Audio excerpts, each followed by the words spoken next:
ভগবান জগন্নাথ এই পুরীর সমুদ্রের সাথে অনেক নীলা আছে, যে নীলাটা অধিকাংশ লোক জানে আবার জানে না।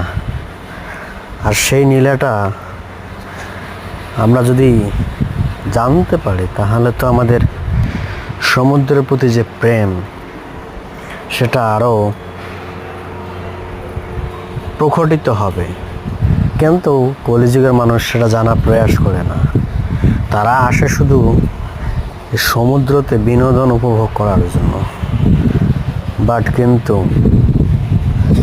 সেটা মুখ্য বিষয় না। মুখ্য বিষয় আছে সমুদ্রের বিষয় জানা, ভগবান জগন্নাথের সাথে তার নীলা বিষয় স্মরণ করা, তাহলে তার যথার্থ মহিমা সে উপলব্ধি করতে পারবে।